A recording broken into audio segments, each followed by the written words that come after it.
Hello foodies, this is Geeta from Kokum Butter. As I had promised you all, today we will see two different recipes made from kurit. The first is kurtaचे पिठले and the second is kurtaचा सांबारा. So, let's start the recipes in a traditional way with traditional atmosphere and traditional look. तर पाहुण्यांनो, हे असत आपले कुळीत. हे कुळीत आता आपण मस्तपैकी चुलीवर भाजून घेऊया.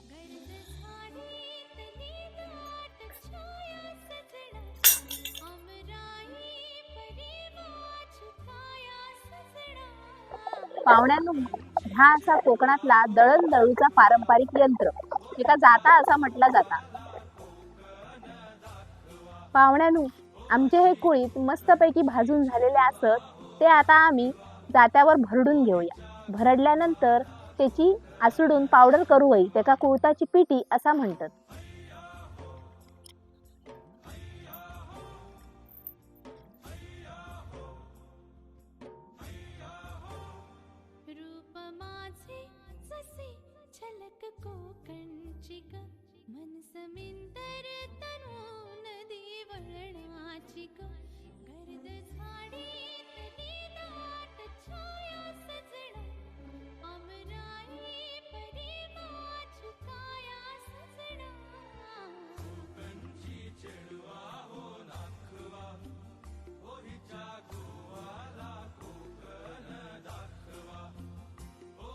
हे आमचे कुळीत भरडून झालेले असत.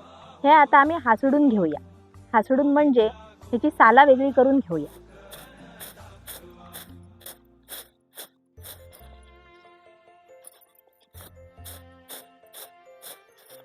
पाहुण्यांनो, हे भरडून आणि हासडून घेतलेले कुळीत आम्ही परत एकदा जात्यात घालून त्याची पावडर करून घेऊया. ती पावडर म्हणजेच कुळताची पिठी. हे कुळीत दळून आम्ही पिठी तयार केली.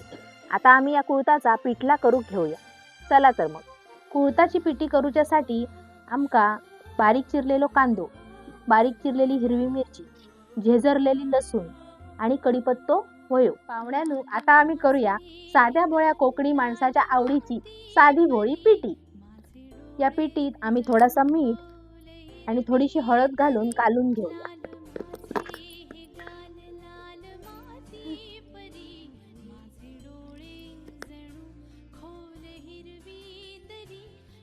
आयदानात थोडे तेल घालूया.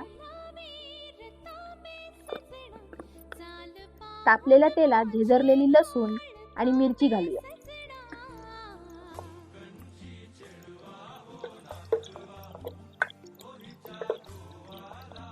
आता कढीपत्तो आणि बारीक चिरलेलो कांदो घालूया.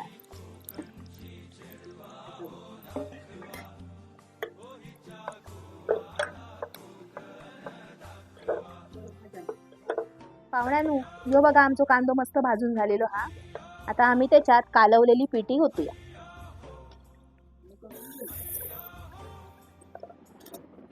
थोडे पाणी घालूया. पाहुण्यांनो, कालवलेली पिठी फोडणीत ओतल्यानंतर ढवळत रवा होईल. आमची पिठी मस्तपैकी कडलेली असा. आता आम्ही त्याच्यात कोकमाची सोला आणि कातलेला खोबरा घालून घेऊया. साधी भोळी पिठी आता खाऊक तयार झालेली असा.